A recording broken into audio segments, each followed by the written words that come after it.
ये ताकत का सिंबल क्या है डाला। अब आ गया कि यूट्यूबर बन जाओ। वो क्या दिखाता है, मैंने गाड़ी ले ली, इतने गिफ्ट आ गए, इतना सारा शादी ऐसे कर ली, इतनी बड़ी शादी कर ली, इतने बड़े ड्रेस बना लिए, इतने सारे गिफ्ट आ गए। वो यार जब आप किसी भुखे नूं दसोगे कि मेरे को एनी रोटी इंज आई, तो वो भी कहेगा ना कि मैं भी रोटी इंज कमानी। रफ्तार यूट्यूब चैनल ने एक सर्वे किया और बच्चों से पूछा कि आप बड़े होकर क्या बनेंगे।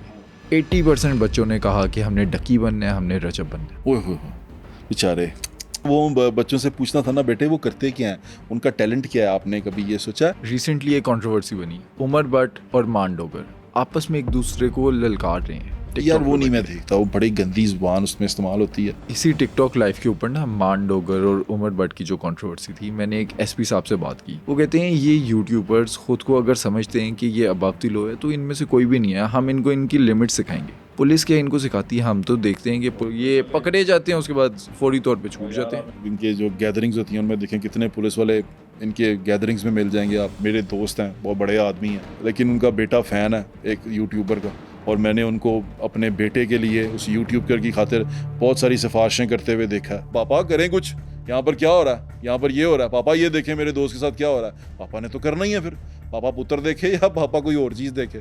पॉडकास्ट कर रहे थे तौफीक भट्ट साहब का। हाँ जी हाँ जी। उसमें आपने सवाल पूछा उनसे कि रजब भट्ट की जो जमानत थी वो उन्होंने करवाई थी। उन्होंने कहा कि उन्होंने करवाई है। मुझे तो बहुत सारे लोगों ने कहा कि मैंने करवाई है, मैंने करवाई है। अब ये रजब भट्ट साहब ही बेहतर बता सकते हैं कि उनकी ज़मानत किसने करवाई है, क्योंकि ये भी एक मुअम्मा बन गया कि ज़मानत किसने करवाई है। मैं भट्ट साहब से भी और डकी साहब से भी ये रिक्वेस्ट करूँगा कि अच्छी बात को प्रमोट करें, वो चीज़ें करें जो वो चाहेंगे कि उनके बच्चे भी करें, क्योंकि ये एक गिव एंड टेक होता है। टाला कल्चर या प्रोटोकॉल कल्चर, क्या पाकिस्तान में अब सिर्फ ताकत का सिंबल यही एक चीज रह गई है? डेली व्लॉगिंग करने वाले यूट्यूबर्स जेनजीज को कैसे डैमेज करते हैं? जब इन यूट्यूबर्स पर कोई मुश्किल आ पड़ती है तो वो कौन से बाअसर लोग हैं जो मजबूरी में इन्हें बचाते हैं? और ये टिकटॉक लाइव कैसे डार्क वेब का रेड रूम बन गया है, ये सब जानिए आज के इस पॉडकास्ट में एंकर पर्सन जुहेब सलीम भट्ट से। मैं बहुत मेहनत और तहकीक के बाद आपके लिए ये पॉडकास्ट को लेकर आता हूँ। अगर आप समझते हैं कि मैंने आपको वैल्यूएबल कंटेंट दिया है तो इस पॉडकास्ट को सपोर्ट करें और अभी सुनो डिजिटल को सब्सक्राइब करें। बट सब ये 2025 का पाकिस्तान है, जमहूरियत है, उसके बावजूद ये जो प्रोटोकॉल कल्चर है, डाला कल्चर है, आज के दिन भी पाकिस्तान में जो पैसे वाले हैं वो खुद को समझते हैं कि अगर उनके पास पैसा है तो वो बादशाह हैं और जो आम आदमी है वो उनका गुलाम है। ये मेंटेलिटी है क्या? आप जमहूरियत समझते हैं इसको? है तो सही। जमहूरियत, अभी तो आपने जमहूरियत टेस्ट ही नहीं की। असल में ये कल्चर जो है ना, ये हमारे मुख्तदर हलकों से ही निकल के नीचे तक आया। जब वो देखते हैं ना, आम आदमी देखता है कि अफसर गुजर रहा है या कोई वज़ीर गुजर रहा है, गाड़ियाँ रुक रही हैं, डाले गुजर रहे हैं और वो स्पीड में गुजर रहे हैं, तबाही मचाते हुए जा रहे हैं, जहाँ से गुजर रहे हैं लोग मुड़ मुड़ के देख रहे हैं। तो जब जिसके पास पैसा आ जाता है ना, वो कॉपी करने की कोशिश करता है। ये हम रोल मॉडल बनाते हैं ना, हमारे रोल मॉडल्स किसी दौर में भुट्टो साहब होते थे, किसी दौर में भुट्टो साहब के बाद कोई लीडर बड़ा ऐसा सच आया नहीं जो ये दिखा सके कि वो अवामी आदमी है, तो वो उसके बाद हमें समझ नहीं आ सकी। फिर जितने भी आए ना वो प्रोटोकॉल कल्चर वाले आए। जब हम इन लोगों को प्रोटोकॉल देखते हैं ना, तो फिर हमें भी दिल करता है जिनके पास पैसे हों कि भाई साढ़े पिछे भी 2 डाले टुरन, साढ़े अगे भी 1 डाला टुरे, असी जो टुर रहे हो ये 5 बंदे सानू अगों रश हटान कि वो साहब आ रहे हैं, साहब जा रहे हैं, साहब इधर मुड़ रहे हैं, साहब उधर मुड़ रहे हैं। अब तो सोशल मीडिया स्टार्स जो उनसे हैं वो सिर्फ वीडियो ही प्रोटोकॉल के ऊपर बनाते हैं और बड़ा इन्जॉय करते हैं, उसके व्यूज़ बड़े आते हैं। माड़े लोग हैं ना, अवाम माड़ी है, जो हम वही देखते हैं जो हमारे पास नहीं होता। आपको पता है सुपरमैन इतना हिट क्यों था, बैटमैन इतना हिट क्यों था, ये जो उनसे हैं सुपर हीरोज़ ये इतने हिट क्यों होते हैं? वो इसलिए होते हैं कि हमारी जबिल्लत में है, हम ताकतवर बनना चाहते हैं, हम अपने से बड़ी चीज़ के आगे झुक भी जाते हैं, उसको आंखें उठा उठा के भी देखते हैं। तो जब हमसे बड़ी, हमसे ताकतवर चीज़ आती है ना, तो ये हमारे अंदर है कि हम नीचे हो जाते हैं, हम उसको इस तरह देखते हैं, हम उसके फ़ैन बन जाते हैं, हम कहते हैं वाह वाह वाह वाह कमाल, देखा तूने, ताकत देखी तूने। एक दौर में बचपन में कहानियां सुनाया करते थे कि उसने वो था, उसने शेर को उठा लिया, टार्जन ने शेर के मुंह में हाथ डाल दिया, टार्जन ने वो कर दिया, फिर हम खुद टार्जन बनना शुरू हो गए, हमने एक्सरसाइज शुरू कर दी, बॉडी बनानी शुरू कर दी। हम सुनते थे गामे बलवान की कहानियाँ, हम सुनते थे जारे बलवान की कहानियाँ, वो जो आदमी था बकरा खा जाता था। हम उसी चक्रों में रहते हैं ना कि ताकत चाहिए हमें।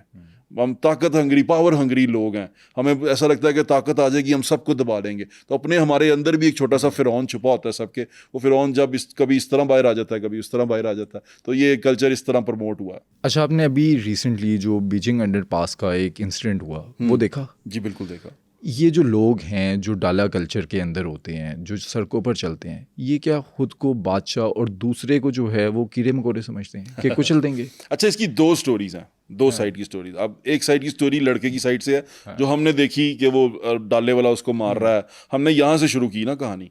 एक कहानी दूसरी साइड की है, वो ये है कि उसके अंदर एक हाई प्रोफाइल शख्सियत थी और वो फॉरेनर भी थे, और एक जो उनसे थे वो माइनॉरिटी से ताल्लुक़ रखते थे। और जब ये गाड़ियाँ चल रही थी तो उन्होंने कहा, उनका मौक़िफ़ ये है कि ये गाड़ी बार बार सेंटर में ला रहा था, रास्ता नहीं दे रहा था, या आगे आ रहा था या कुछ कर रहा था, तो इस वजह से उन्होंने इसको इंटरसेप्ट किया, रोका, पिछले और पीछे वाला डाला तो वैसे ही बड़ा हाइपर एक्टिव होता है ना, वो तो जरा सी कोई गाड़ी आए तो एक दफ़ा मैं जा रहा था इसी तरह सड़क पे, तो वो कोई सरकारी प्रोटोकॉल था, आप यकीन करें मैं बाइक पे था, बड़ी पुरानी बात है, मैं बाइक यूं करके आगे की है नहर के ऊपर ही, उसने पीछे वाले जो बंदा बैठा था सिक्योरिटी वाला, उसने मेरे पे गन सीधी कर दी थी। अच्छा, सेम एक्सपीरियंस मेरे साथ हुआ है, गन सीधी कर दी थी, और मैं बाइक साइड पे कर ली, मैं मुफ्त में ही चले जाए, बंदा है मैं जानता भी नहीं है अभी राह चलते, लेकिन वो बहादुर ज़्यादा था, बहादुरी और बेवकूफ़ी में बड़ी थिन लाइन होती है ना, तो उसने वो अटैक कर लिया, और जब वो अटैक कामयाब हो गया तो वो बहादुर हो गया, उसे गोली लग जाती तो उसने बेवकूफ़ हो जाना था। फ़र्क है ना एंड का फ़र्क है। अभी हम उसे बहादुर कह रहे हैं, ओ हो इसने बहादुरी कर दी, क्योंकि वो बहादुरी कामयाब हो गई, उसने एक तुक्का मारा, वो कामयाब हो गया। अगर खुदा ना खास्ता उसको गोली लग जाती, वो मर जाता, तो फिर हम सारों ने जो अब उसकी तारीफ़ें कर रहे हैं, उन्होंने कहना था ये तो बेवकूफ़ था, क्या ज़रूरत थी ये करने की, पीछे हट जाता, उसने गन पकड़ी हुई थी उसने, फिर हमने ये कहना था। एंड स्टोरी के एंड के मुताबिक हम कहानी पूरी पीछे तैयार करते हैं ना, कि हीरो पास साबित हुआ या बेवकूफ़ डम साबित हुआ, तो ये इसी तरह की स्टोरी थी। और डाला कल्चर जो है ना, देखें पाकिस्तान में सिक्योरिटी का मसला तो रहा है, एक दौर से रहा है, और सिक्योरिटी को लेके बड़े सारे इश्यूज भी रहे हैं।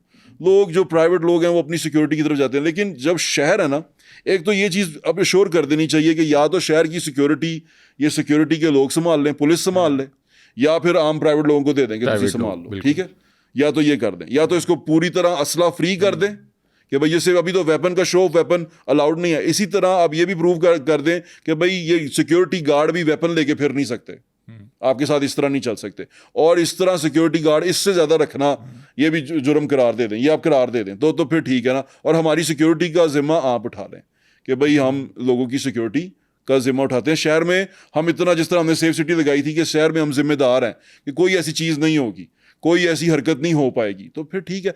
दुबई में कितने हाई प्रोफाइल लोग जाते हैं, सड़कों पे फिर रहे होते हैं, वीडियोस बना रहे होते हैं, सड़कों पे फिरते हैं, वीडियोस बना रहे होते हैं, यहाँ पर डालों में फिरते हैं, वहाँ सड़कों में फिरते हैं। यूके में हमने देखे हमारे प्राइम मिनिस्टर होम मिनिस्टर हो फिरते हैं, शहबाज शरीफ साहब सड़क भाग के क्रॉस कर रहे हैं ऐसे, ठीक है। ये इसी तरह क्या वजह है, शहर में सिक्योरिटी बहुत ज़्यादा, उनको शहर की पुलिस पे यकीन है कि शहर, ये इसका जिम्मेदार भी यही है, जो कानून नाफिज करने वाले इदारे हैं यही जिम्मेदार हैं, इन्होंने उनके हमें इनके ऊपर ट्रस्ट नहीं रहा, इस वजह से लोग अपनी सिक्योरिटी रखते हैं।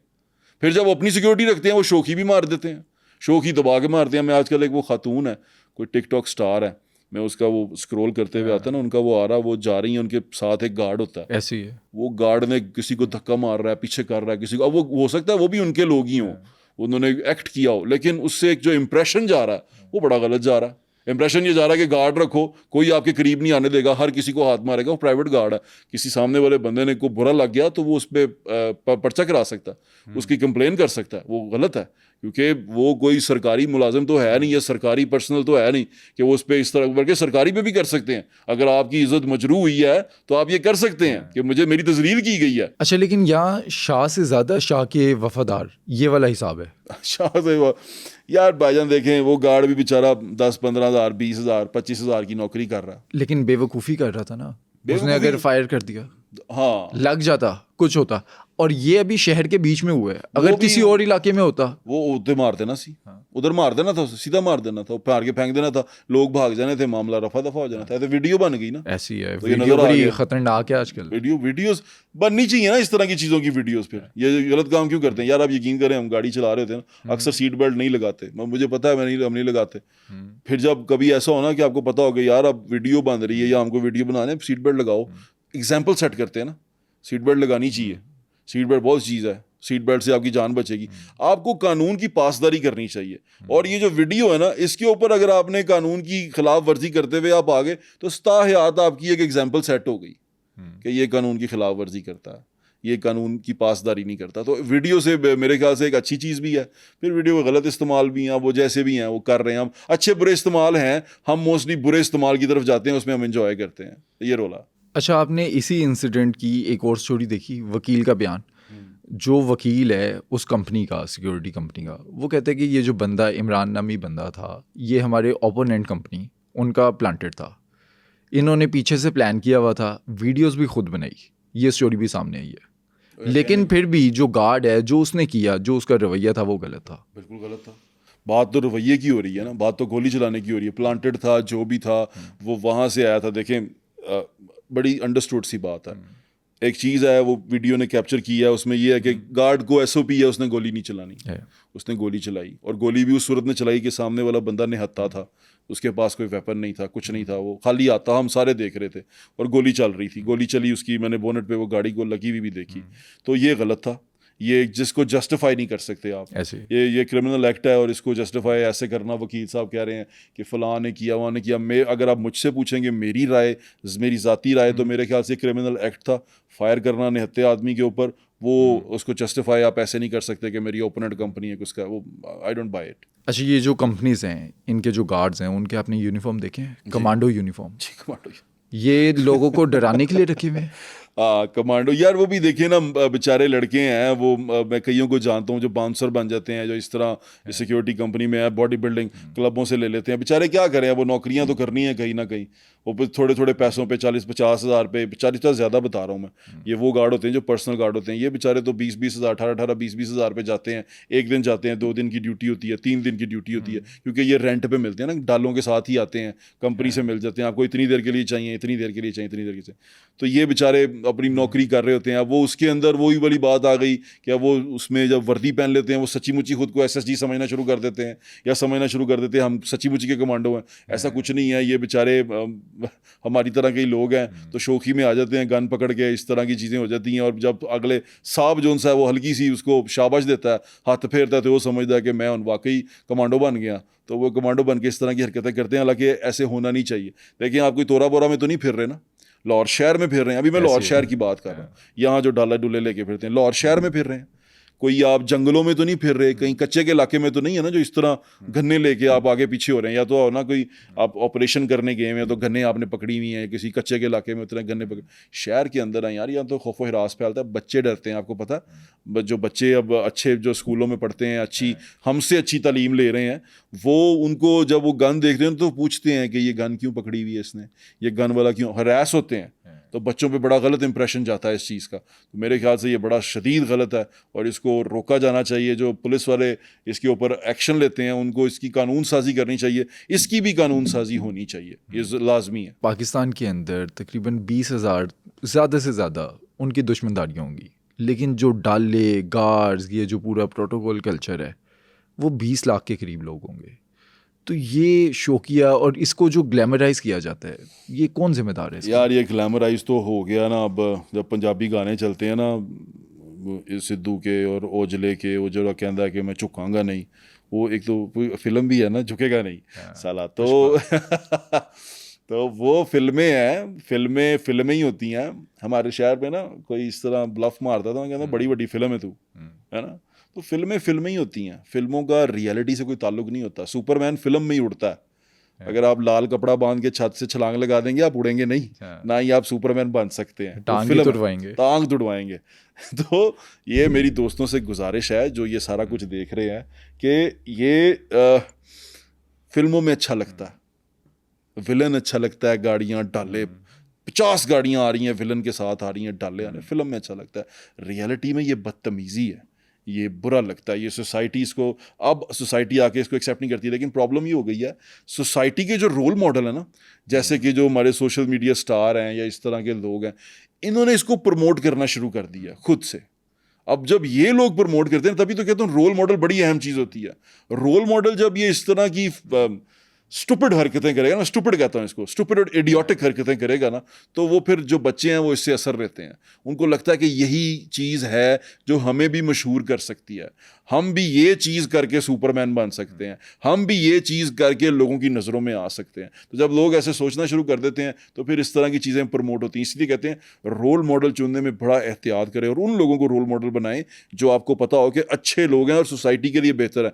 विलन को हमेशा स्टोरी में इसलिए जलील किया जाता है, उसकी तजलील की जाती है, उसको ख़राब दिखाया जाता है कि भाई ये गलत है, दिस इज रॉन्ग। लेकिन आजकल तो फिल्मों में भी विलन ग्लोरीफाई हो रहे हैं, क्रिमिनल ग्लोरीफाई हो रहा है। वो क्रिमिनल ग्लोरीफाई कब से करना शुरू कर दिया आपने? हमने तो हर क्रिमिनल को मार खाते हुए ही देखा, हर क्रिमिनल को जलील होते हुए देखा, एंड पे रुसवा होते हुए देखा। अब की फिल्म में हर क्रिमिनल जो सा है वो हीरो से ज्यादा ताकतवर है, हीरो से ज्यादा ऊपर है, हीरो बेचारा मर मर के उसको मार रहा है। तो चीजें क्राइम और क्रिमिनल ग्लोरीफाई होना शुरू हो गए। जब ये ग्लोरीफाई करेंगे तो इसी तरह की पौध निकलेगी जो अब निकल रही है। वो खुद को विलन कहना तस्वुर करना ज्यादा बेहतर समझते हैं, 8-9 गार्ड के साथ चलना ज़्यादा बेहतर समझते हैं। जबकि किसी दौर में ये कहा था वो शेर तो कल्ला ही आंदा है, शेर कल्ला ही फिरदा है।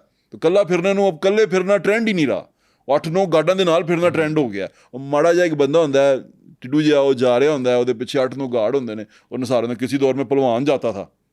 अब गार्डों के ऊपर बदमाशी होती है, पहले ताकत पे बदमाशी होती थी। अच्छा, आजकल देखा है मैंने कि 15 साल 14 साल का बच्चा जो है वो गार्ड्स और डाले लेकर घूमता है जी, बिल्कुल घूमता है।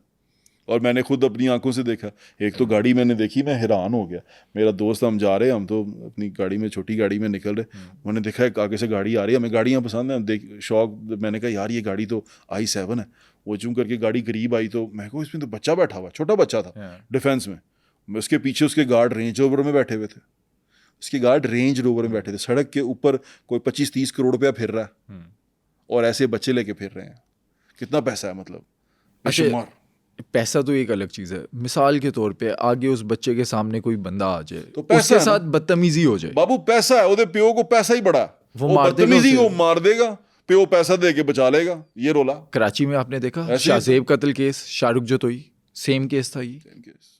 पैसा पैसा तो इधर पता नहीं क्या क्या कुछ खरीद लेता है। हमारे बारे में तो डिक चेनी ने भी बोला था कि ऐसे पैसे की खातर कुछ भी करते हैं। बड़ी गंदी बात बोली थी हमने, तो मैं सादा बोल रहा हूँ। उन्होंने कहा पैसा दे के इनसे कुछ भी करवा लो हमसे। तो हम इसी तरह, कानून, वो अदालतें, ये सारी चीज़ें बड़ी मोहतरम है, लेकिन जो होता है इस तरह की चीज़ों में वो तो बड़ा तकलीफ दे। कैसे आप रोकेंगे? आपके पास लॉजिक ही बड़े हैं, कानून को कहाँ से पकड़ेंगे? वो ऐसे ना गुंजल पड़े हुए हैं, सिरा पता नहीं कहाँ उलझे हुए हैं इसके अंदर, डोर के अंदर। हमें कहीं सिरा मिल नहीं रहा, हम कभी इसको पकड़ते हैं, कभी उसको पकड़ते हैं, हमें समझ नहीं आता क्या करें। मैं पकड़ने जाता हूँ, मेरा अपना किरदार ख़राब होता है। मैं डाला लेके फिरूंगा, मैं किसी को डाला रखने वाले को कैसे रोक सकता हूँ? मैं डाला लेके फिर रहा हूँ तो मैं किसी को कैसे रोकूं भाई तू डाला लेके ना फिर?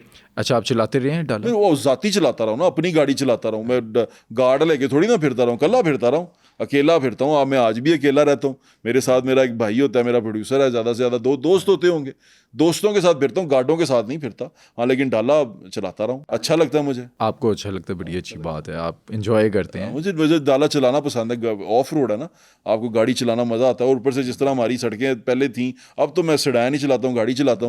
अब मुझे गाड़ी बहुत पसंद है क्योंकि अब सड़कें बहुत अच्छी हो गई हैं, अब वो टोए ख़त्म हो गए हैं, गाड़ी लगती नहीं है कहीं पे, जितनी मर्जी लो प्रोफाइल हो जाए वो गाड़ी उड़ती है, सड़क पे जाती है। और जब डाला उस तरह लेते थे जब सड़कें ख़राब होती थी, जब आपने किसी कच्चे पे जाना होता था या किसी ऐसी जगह पे जाना होता था जहाँ सड़कें ख़राब हैं, तो वो डाला तब चलता था।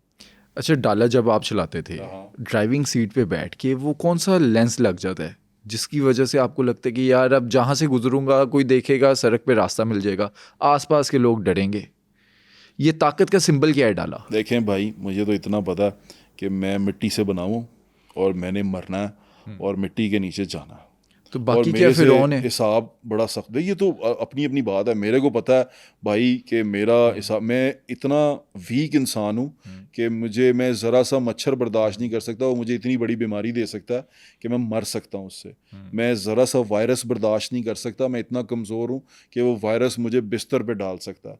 मेरी जिस्म के अंदर नालियाँ जितनी हैं उसमें एक क्लॉट फंस जाए तो मैं मंजी का मोहताज हो सकता हूँ। तो मैं भाईजान अल्लाह ताला से बहुत डरता हूँ, क्योंकि अल्लाह ताला को तकब्बुर पसंद नहीं है, अल्लाह ताला की ज़ात को तकब्बुर पसंद नहीं है। वो बड़ा शदीद गुनाह है इसका। और जो लोग तकब्बुर करते हैं, मैं उनसे हमदर्दी कर सकता हूँ कि अल्लाह ताला के कहर से डरें, क्योंकि अल्लाह ताला के से ये ऐसे ही है कि आप उसके सामने आ जाएं कि ये देखें जी, अपना तकब्बुर दिखाएं। हाँ, खालिक मालिक राज़िक अल्लाह ताला की ज़ात है। बेशक। मलकियत हाकमियत अल्लाह ताला की ज़ात की है। ना आप मालिक हो सकते हैं, ना आप हाकिम हो सकते हैं, ये नहीं हो सकते आप, ये अल्लाह ताला की ज़ात है। ये उसकी ज़ात है जो हाकिम भी है, मालिक भी है, और मेरी जान की मालिक भी वही ज़ात है। तो मैं कैसे तंगड़ सकता हूँ? मुझे तो ये, मैं कभी कभी सोचता हूँ, आप ज़रा सोचें कि कितना नाजुक सा इंसान है ये। जब तड़ियाँ लगाता है, तंगड़ता फिरता है, आपको हंसी नहीं आती कि यार मतलब क्या यार, मिट्टी के बावे तू की करता फिरना, तेनू समझ नहीं आ रही, तेरा तेरा एंड की है। मैं अब यकीन माने, मैंने बड़े बड़े ताकतवर लोग देखे हैं, शदीद ताकतवर, ओहदे में इक़्तिदार में ताकतवर लोग, जब ओहदा जाता है, जब ताकत जाती है, यार मैंने उनको घुटनों पे देखा है, मैंने उनको रोते हुए देखा है, मैंने उनको खुद का इस्तेहसाल करते हुए देखा है, खुद का, यानी कि वो खुद कहते हैं कि हमसे जुल्म हुआ।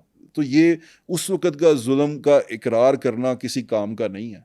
ये तभी का इम्तिहान है जब ताकत है, जब इक़्तिदार है आपके पास, तब इम्तिहान है, और उसमें आप पास हो गए ना, आपका एंड बड़ा अच्छा है। यार मैं आपको छोटी सी मिसाल देता हूँ भाईजान, मिसाल बड़ी अच्छी है, आपको समझ आएगी। हमारे नबी पाक सल्लल्लाहु अलैहि वसल्लम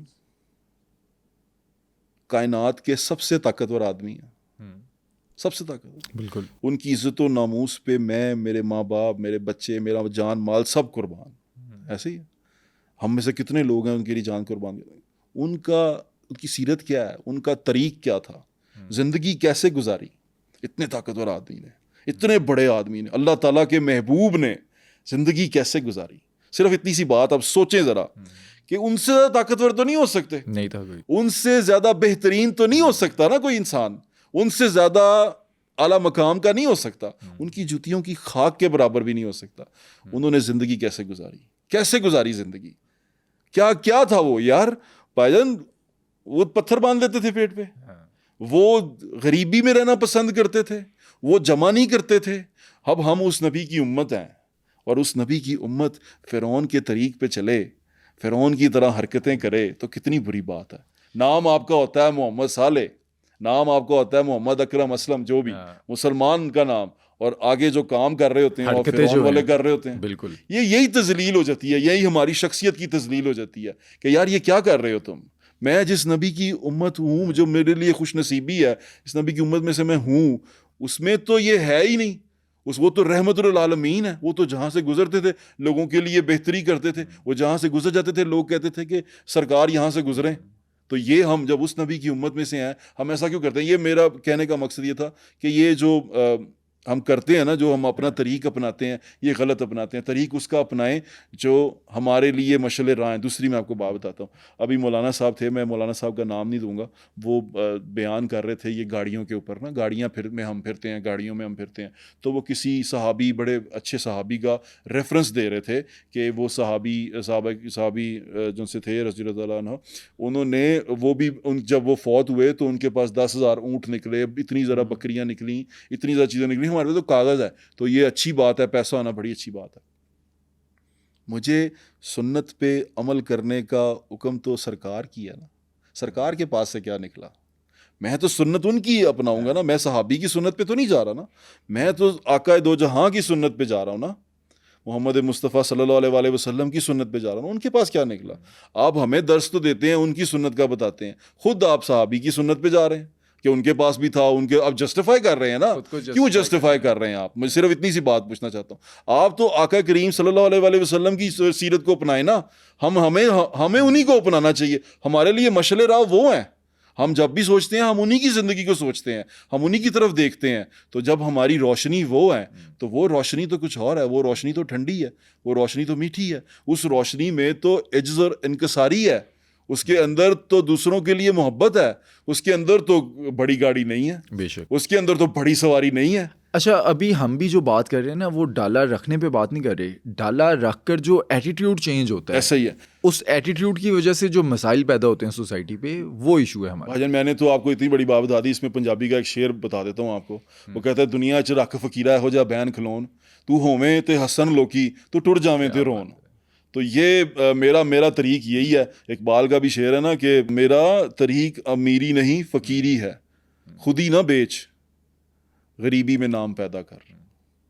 तो ये मेरा जो ओढ़ना बिछोना है वो यही फ़कीरी है। मैं अपनी ज़ात का बता सकता हूँ कि मैं डाले में बैठा हुआ भी ज़मीन पे होता हूँ, मैं डाले में बैठा हुआ भी ज़मीन पे होता हूँ। मुझे ये होता है कि यार डाला भी ज़मीन के अंदर ही जाना ना, मैं भी ज़मीन के अंदर ही जाना। मैं जब मैं हूँ ही मिट्टी का और मैं मिट्टी के हवाले ही होना है, तो फिर मेरी अकड़ कैसी? वो पंजाबी में कहते मिट्टी दे बावे तेरी अकड़ का दी है। मिट्टी का बावा रवी नस्या भज्या फिरदा, 5-6 बंदे इकट्ठे कर लेंदे हो, एक माड़े दे उत्ते चढ़ जाते हो। ये बहादुरी है, ये ताकत है। देखें भाईजान, कौम को ना बांधना शुरू करें, आप शुरू करें, पॉजिटिविटी फैलाएं। कौम को बांधना शुरू करेंगे ना, जब आप जोड़ना शुरू करेंगे, ये ताकत बनेंगे आपस में।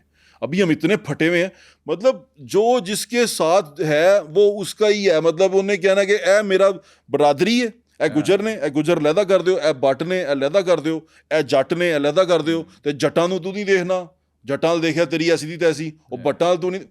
यार आप यकीन माने, अब आप हैं, मैं हूँ, चलो मैं अपनी मिसाल दे देता हूँ। मैं अगर यहाँ से शुरू कर दूँ, डाला रखूँ, डाले पे बैठूँ, डाले पे बैठ के अब 8-9 गार्ड रखूँ, मुझे बच्चे देखेंगे ना, तो बच्चे मेरे से जो सीखेंगे ना, वो मेरे वाली करतूत करेंगे। वो बुराई की मैंने बुनियाद रख दी, वो मेरे वाला करतूत करेंगे। और जब तक वो बच्चे ये सारा कुछ करते रहेंगे, मेरे देखा देखी उसका गुनाह मुझे मिलता रहेगा, क्योंकि मैंने बुनियाद रखी, मेरे से सीखा। हाँ, अगर मैंने अच्छा काम किया, मैंने किसी की मदद की, बच्चे ने देखा कि मैंने किसी की मदद की, और मैंने उसकी तजलील करके मदद नहीं की, मैंने उसको अपने से ऊपर रख के मदद की। ये भी मैं आपको बात बताता हूँ कि वो आजकल शो चलती है ना, बोरियां दे रहे हैं, तस्वीर खिंचवा रहे हैं, वो खाना बांट रहे हैं, तस्वीर खिंचवा रहे हैं। तजलील करना सबसे बड़ा गुनाह है। ये इस तरह किसी की तजलील नहीं होनी चाहिए, उसके नीचे चले जाए। भाईजान, जो आपके पास लेने आ गया ना, उसने आप पे एहसान किया। यकीन माने, जो बंदा आपसे लेने आ गया ना, उसने आप पे एहसान किया। वो नेकियां मिल रही हैं आपको, उसने आप पे एहसान किया कि आपके पास चल के आ गया, आपको नेकियां देने का मौका मिल गया। आप उसकी तजलील नहीं कर सकते, उसको धुतकार नहीं सकते कि पीछे हो जा, ऊपर हो जा, चला जा, परा हो जा। ये नहीं कर सकते आप। तो अगर आप अच्छाई करेंगे, अब बंदे बच्चे छोटे आपको देखेंगे, वो आपकी अच्छाई पे चलेंगे, वो अच्छाइयाँ आपको मिलती रहेंगी जब तक वो अच्छा काम होता रहेगा। पॉजिटिविटी को फैलना चाहिए। नेगेटिविटी बड़ी गंदी चीज़ है, और नेगेटिविटी इसी तरह फैलती है कि जब आप लोगों में एहसास कमतरी पैदा कर देते हैं। मेरे को पैसा आ गया। अब ये हमारे यूट्यूबर्स जो उनसे हैं, जितने भी अच्छे हैं, बड़े अच्छे लोग हैं, आपको अच्छे लगते हैं कि नहीं लगते मुझे पता नहीं है, लेकिन बड़े अच्छे लोग हैं ये जो हैं हमारे, आजकल बड़े फेमस हैं सारे के सारे ना। ये भी दौलत दिखाते हैं। मैं सिर्फ ये पूछता हूँ, आपसे मैं सवाल पूछता हूँ, इनके कंटेंट में क्या है? मैं देखती नहीं हूँ, मुझे पसंद ही नहीं है इनका। मैंने एक दफ़ा देखा था और मैं बड़ा हैरान हुआ था। ये कंटेंट में कुछ नहीं है, हाँ पैसा है, उसमें दौलत की नुमाइश है। अच्छा, इनकी ऑडियंस देखिए, इनकी ऑडियंस 5 से लेकर 15 साल के लोग हैं, बच्चे। माड़े लोग हैं ना, माड़े हैं मोस्टली, या वो हैं जो ये बनना चाहते हैं, जिनका ये ख्वाब है, जिनको लगता है कि अब आपकी, हमारे बचपन में हम जब बड़े हो रहे थे ना, तो पापा कहते थे कि यार डॉक्टर बनाएंगे, डॉक्टर बड़े पैसे कमाता है, क्योंकि डॉक्टर उस वक्त सबसे अहम शख्सियत होता था। वो सीट पे बैठा होता था, अच्छे पैसे कमा रहा होता था, अच्छे कपड़े पहन के वेल ड्रेस बैठा होता था, और थोड़ा सा दवाई लिखता था और पैसे कमा लेता था। उसे कोई हाथ गंदे नहीं करने पड़ते थे। तो सारे फैमिली देखती थी कि यार कितने पैसे कमा रहा है डॉक्टर, बैठा हुआ कमा रहा है, तो इसके अपने बच्चे को डॉक्टर बनाए। डॉक्टर बनने शुरू हो गए। फिर थोड़ा सा आगे टाइम गुजरा तो आगे पता चला कि जनाब ये जो मीडिया में लोग आ रहे हैं, ये बड़ी इज्जत कमा रहे हैं, बड़ा पैसा कमा रहे हैं, एक जगह बैठते हैं, थोड़ा सा बोलते हैं, इतने पैसे कमा जाते हैं, कुछ मुश्किल नहीं है। पैसा दिखाना शुरू किया लोगों ने, सबने मैस कम्युनिकेशन यूनिवर्सिटीज़ ने खोल दिया, हर जगह मैस कम्युनिकेशन हो रहा है, सहाफ़ी बन रहे हैं सब। अब एक नया ट्रेंड आ गया, अब आ गया कि यूट्यूबर बन जाओ, यानी कि खुद जो मर्जी करो, जैसा मर्जी कंटेंट में बात नहीं करना चाहता उनके, तो जिस तरह की मर्जी आप चीज़ करो, पैसा आएगा। वो क्या दिखाता है, मैंने गाड़ी ले ली, मेरा फलां जगह पे इतने पैसे लगा दिए, फलां जगह पे इतने पैसे लगा दिए, घड़ी इतनी ले ली, इतने गिफ्ट आ गए, इतना सारा शादी ऐसे कर ली, शादी ऐसे कर ली, इतनी बड़ी शादी कर ली, इतने बड़े ड्रेस बना लिए, इतने सारे गिफ्ट आ गए। वो यार जब आप किसी भुखे नूं दसोगे कि मेरे को एनी रोटी इंज आई, तो वो भी कहेगा ना कि मैं भी रोटी इंज कमानी है। रिसेंटली रफ्तार यूट्यूब चैनल ने एक सर्वे किया और बच्चों से पूछा कि आप बड़े होकर क्या बनेंगे। हाँ। उनके जो ऑडियंस थी, कोई 5 से लेकर 14 साल के बच्चे, 80% बच्चों ने कहा कि हमने डकी बनना है, हमने रजब बनना है। ओए होए बेचारे, रोल मॉडल ये हैं आज के।